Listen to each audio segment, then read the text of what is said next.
Happy New Year. I hope everyone's had a great Christmas and New Year's.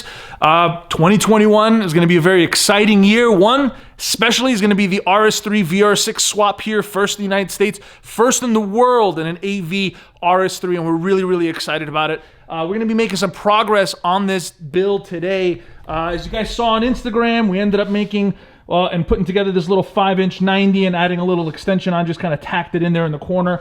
But it ends up being a little too small. We're going to get into that in just a second.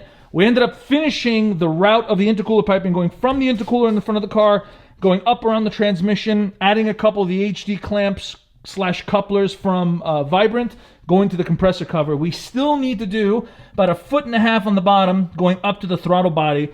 Again, keeping everything minimal, using the least amount of travel distance for the pipe. Everything's nice and clean. It's going to be on one side, but we do need to finish that lower side going up to the throttle body.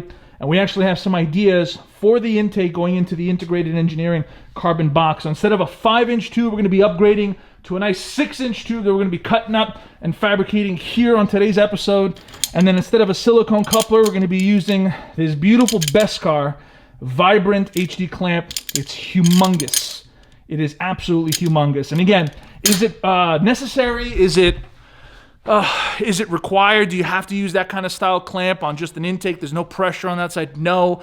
But the whole ideology, one of them out of the 20 reasons we had for going with the VR6 swap, was to get rid of all the plastic in the engine bay. Again, making this a lot more industrial, bringing in that metal shine, upgrading everything to the highest standard, more or less, and now getting rid of as much plastic in the bay as possible. So we're going to be making our 6-inch intake tube going into the integrated engineering intake box, and we're going to be welding on the ferrules, which I'm going to show you guys here in just a minute or two, onto the compressor cover, and then we're going to fabricate our pipe and weld that ferrule, so this way it's nice, locked in tight. We don't have to worry about silicone couplers, cutting, ripping, deteriorating. It's going to be all metal, all adjustable, all high-end. It's going to look really nice. It should be a nice touch for this engine bay. On top of that, as you see, we showed it on Instagram a little bit. We teased it. We actually got rid of the reservoir, not the actual brake booster, but just the brake reservoir here in the corner. Now, it's just right here. All it is gravity fed. It's got a little sensor in there. We're going to be relocating into our new box that we're going to fabricate. So we're moving it, allowing a lot more room for the big intake, and we're going to fabricate it and put it here. So normally here, I'll post a picture of the old 5-cylinder engine bay. The stock ECU and or the Cyvex went here, and it was all stuck here in the corner. All the heat in the engine bay was all here on top of the electronics. So what we're doing is relocating the ECU into the cabin, which we're going to cover in a later video as we wire up the car. But we're going to be making a small aluminum container that's going to be gravity feeding the brake booster. And I haven't decided yet. We're going to go with either an AN fitting that we're going to weld around, or since these are just rubber grommets and the pipe just sits in there, maybe I can make some kind of mount that clips in over here and it's just pressure that keeps it down, kind of how the stock setup was. So you see these little plastic ports? All they did was sit inside there, and it didn't leak. And these little nipples, I guess, would get depressed as you put it in, and it would feed the brake booster fluid at all times. So once it's out, it doesn't leak. It's actually a kind of cool design. Maybe they thought people would be removing these and reinstalling them. I'm not sure, but they have this kind of set up really nicely. So, yeah, we're going to be making our brake reservoir here in the corner. It's going to be at a shiny, beautiful aluminum. Or maybe we could do it as stainless. I'm not sure. But it's going to be small. It's going to be able to cover this area and then also clear the intake box that's going to be going here. And then obviously have enough room to come around for the 6-inch giant intake system we're going to make. Right, Cleo? Right. So, let's kick this off. Happy New Year, everyone. Let's get some stuff done on the RS3. Let's finish up the intercooler piping. And let's make our custom 6-inch intake. Why? Because 6 is greater than 5. Let's kick this off. All right, so this is the Vibrant HD Van Jan clamp, 5-inch, matches the OD and ID of the turbo intake, pretty much turbine compressor cover inlet for the G421450.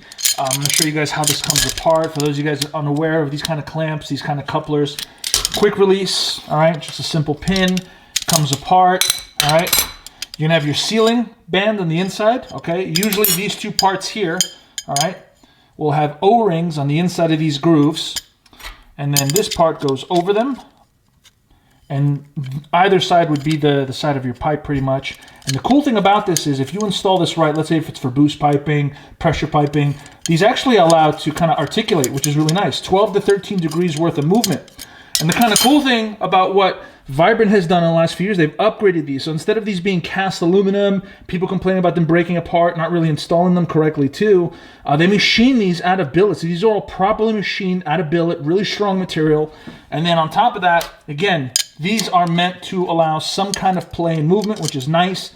And it's one of the reasons why I'm going with this. Silicone would do the job just fine, especially on a non-pressure side, but I really wanted to clean up and kind of take the bait to the next level by doing this kind of clamp on the turbo intake. So this is one side of the ferrule. This is going to be the O-ring side. It's going to have to face forward.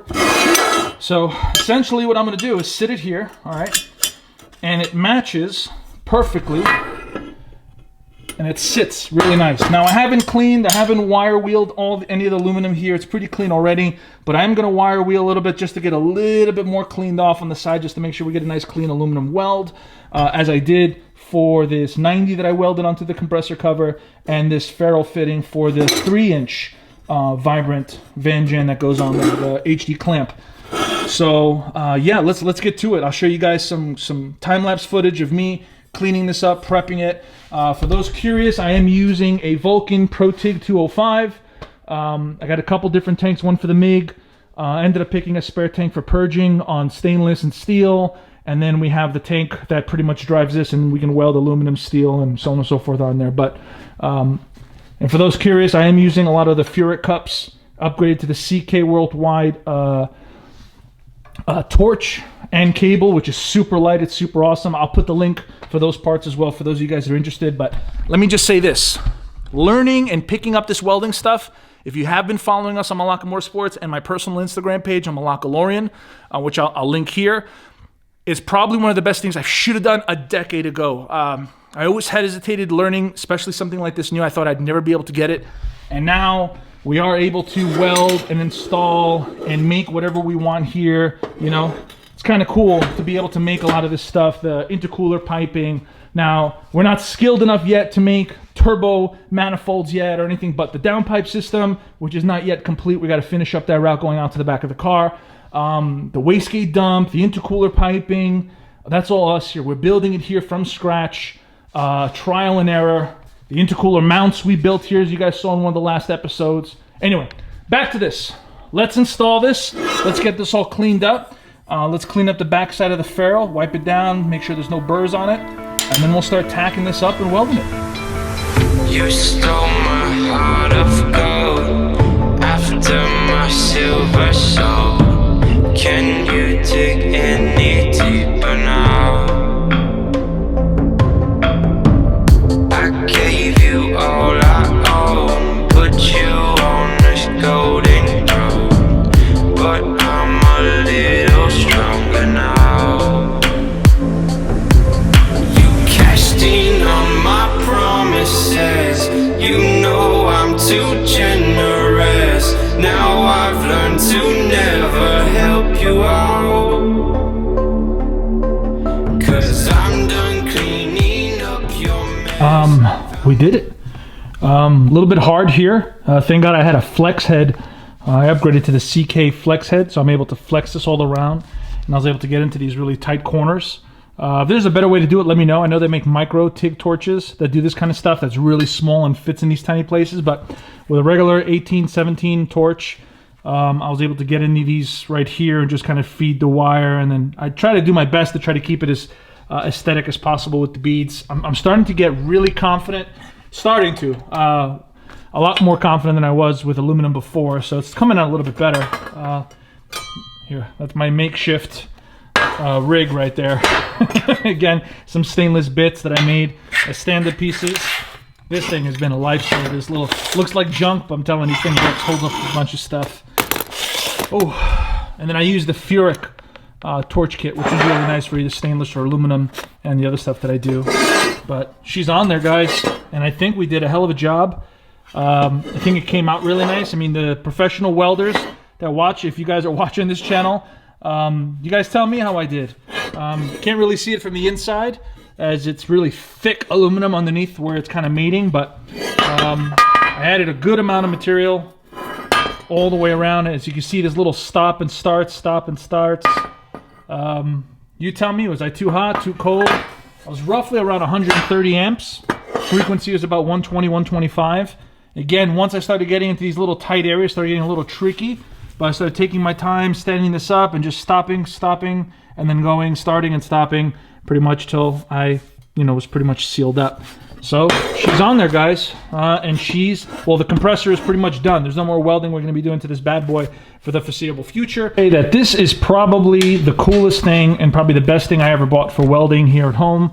This magnetic TIG welding finger that basically keeps your work exactly where it needs to go. It can go on metal tubing, your work table, and especially if you're trying to get flanges welding to other pieces that are kind of in a funny angle, this thing is amazing. Check this out, for keeping everything where it's at and getting that, at least to me, perfect tack weld. And I did it in a couple different areas. And this is, I don't know how much pressure it puts down, but it's a lot. It's gonna hurt your finger if you keep it under there for a while. So, and it's fully adjustable. You can put it all the way around. Came out really nice. Again, welded the flange. That came out really nice on the turbo. Now this is going to be the other side of the ferrule that's going to be transitioning from the 5 to 6 inch. Look how massive that is. And look what the 6 inch is so much different than the 5 inch inlet. And again, here, let's install it real quick so you guys can actually see what it looks like with the coupler on the turbine. And you see the beginnings of that 6 inch elbow that's going to be going into the integrated engineering carbon box that survived the craziness that is the VR6 swap from the 5-cylinder bay. And again, it's starting to look real good. I love how massive the actual HD clamp from Vibrant, the polished one, looks, and just makes it, I think it's going to be cleaner than 2 hose clamps and a silicone tube. I think it's going to look nicer. It's going to look more professional. And again, look how much bigger, look how small that is compared to the 6 inch tube that's going to be coming. It's a 5 inch all the way around. So imagine how massive that's going to be. So I'm going to leave that up there. When the 6 inch arrives, we're going to tack it up so this way you guys can see the size difference. All right, let's start on the intercooler piping. We'll jack the car up, make sure we have the right angles. We'll install the throttle body on here so you guys can see it. And let's continue on. That looks good. I like that. I like that a lot. It looks really cool.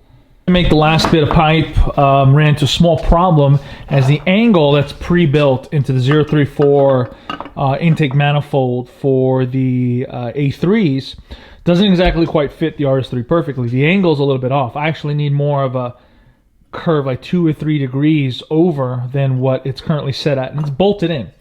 And another issue, I wouldn't call it an issue, just kind of like an obstacle right now. It's not exactly perfectly round. It's made in this kind of modular with one slant kind of built into the manifold.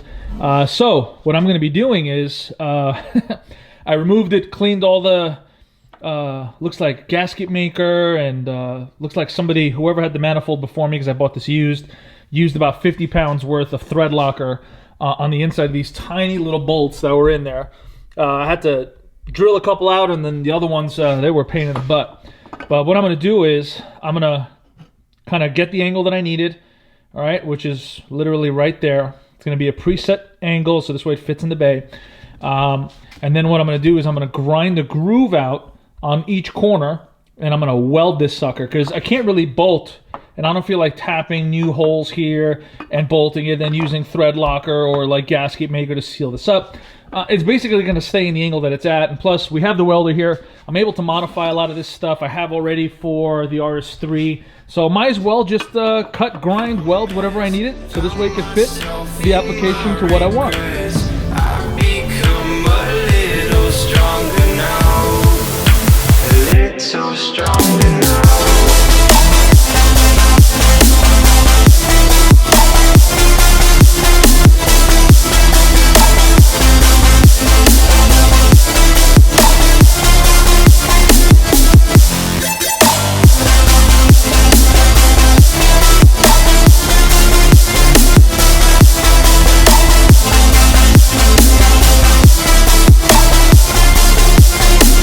Casting all my promises.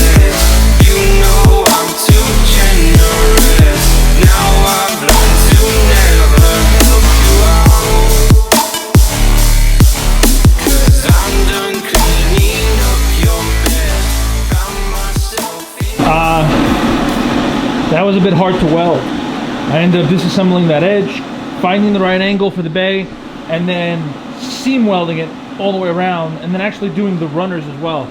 Probably the most difficult welding practice that I've had so far. It was an absolute nightmare. As you guys saw in the earlier video, or in the clip just here, just a couple seconds ago, there were these little screw points, and I didn't clean and tap out those holes on the plenum side, which had some gunk, and it just made it impossible to weld. So I had to grind, clean, grind, clean, grind, grind, and grind. So one tip when you guys are learning how to weld like I am, get some really good aluminum flat discs, because I'm telling you, you're going to eat through some material and you're going to learn the hard way just like I did. I'm letting it cool down now. I have the fan there on the floor. As soon as it's ready to touch, I'm going to mount it in the engine bay together. Oh man, I got to clean this whole, I made this whole mess. Grinding bits everywhere, tools everywhere. I got to clean this up, but yeah, let's do a quick cleanup, and then let's get this on the car and start mocking up that last bit of intercooler pipe from the bottom of the car. Quick, just so we can kind of start fitting everything up. The manifold's on. Clears the front radiator assembly fan, and also clears the thermostat housing on the VR. Plenty of movement. So now I just got to connect about a foot, maybe a foot and a quarter worth of piping there. I'm going to probably use some of the 3-inch pie cuts to maneuver around the Haldex box. I'm sorry, the what do they call them? I'm having a brain fart now. Mechatronic. This is where the mechatronic is housed, right here in the transmission. So we're going to clear that, come around, and go straight down to the bottom of it. And then we'll be done with the intercooler system, and then we can move on to finishing the downpipe in the next video. So let's continue on and let's see what it's going to look like. Put the intake on. Yeah, let's just make this pipe. I think it's going to look cool. Guys, so the intercooler piping is done. It is routed and tacked up pretty much. I started seam welding that lower pipe. So it pretty much goes around 180s to the bottom of the intercooler. And then we're pretty much done. It has 2 couplers, one on the bottom, comes back around up into the throttle body. I think I want to add one more coupler there in the center just to give it that extra 12 or 13 degrees worth of play on the pipe, just in case the engine moves a little bit. It is locked down with the 034 engine mounts. We're going to be upgrading and replacing the transmission subframe bushing too, to a full upgrade instead of just using inserts. So it's going to be locked down. However, with the power we're going to be pushing, I'm pretty sure there's going to be a decent amount of movement too. So I want to make sure that nothing gets preloaded, nothing breaks, nothing has a chance to bind up. You guys saw early in the episode, we started the fabrication on our 5 to 6 inch transition for the inlet, the 6-inch turbo inlet, aka whale penis, as everyone calls it on the internet now. So unfortunately, the elbow, the material for the 6-inch tubing didn't arrive. You know, with what's going on in our country right now, and COVID, and the craziness in our government, yeah, unfortunately, things are just delayed and things are all over the place. So hopefully it'll be here tonight by 8 p.m. Right now it is Monday morning at 3 a.m.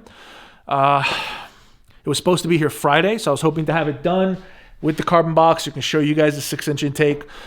Fortunately, UPS decided to not make that happen. But if it comes tonight before 8, or if not Tuesday morning, I'll have it done this week, on top of finishing up the downpipe, the dump tube, and the reservoir for the brake booster. Those are the last bits pretty much for fabrication that we're going to be doing that's left on this car. Next, after that, is pretty much yanking the motor and trans out, making sure that the motor is properly sealed. We're going to be using this mock-up motor to start the car up and get it running. I got to install the clutch and flywheel in the car, so pretty excited about that. And then get everything back in, install everything, start making oil lines and coolant lines, making all of our coolant fittings that go to the stock radiators. We're reusing the RS3 radiator along with the electronic fans. It's not like the B5 where we had to gut everything. Everything pretty much fits, plus or minus shaving that needs to get done here in small little places. But what's kind of cool is that the Civic system we were using before in the 5-cylinder system pretty much is plug and play, and we just have to tweak it a little bit just to get it to work on the VR6, changing out a couple sensors, adding some loom for the, to account for the extra cylinder, and so on and so forth. We're also going to be relocating the harness inside the car. So we gain a lot of real estate here to make whatever we need to. That being said, guys, I think we're pretty much done with this episode. Done with the intercooler system. I'm pretty happy. I'll seam weld these as soon as this intake piece and the piping comes in for the whale penis. And then once I get that done, we'll finish up the downpipe. and get this engine out. That about does it for the intercooler. Again, we got a lot of other things we got to knock out. We're making some great progress on this car. Stav's got a couple new videos coming out for his car this weekend. So I'm really excited about that as he's progressing and building and pushing his car, as we're also pushing on the RS3. Let me know in the comments below. What do you guys think about it so far? I think we're coming along really quick in just, 3 or 4 months? And we're building about maybe 80% of it, fabricating it here. I think it's going to be cool. My personal opinion, but I may be biased because I'm the one VR6 swapping an RS3. What do you guys think? As we're getting kind of mixed reviews on the internet. People love it, people hate it, some people don't know what to think about it. Reddit completely lost their minds. When we posted this on Reddit, just people went ape shit. Why? And then the other half of the people, this is fucking awesome. So I want your thoughts, our subscribers here, the people who watch our videos. Put in the comments below, what do you think? And if you have any questions, I'll be more than happy to answer all of them. Just list them in the comments below. Anyway, I'm George. That's it for this video. So YouTube, I hope you guys are looking forward to 2021 as I am, and putting 2020 behind us. I'm looking forward on going faster, breaking more stuff, and rebuilding as we go. So thanks guys for watching. We'll catch you guys in the next episode.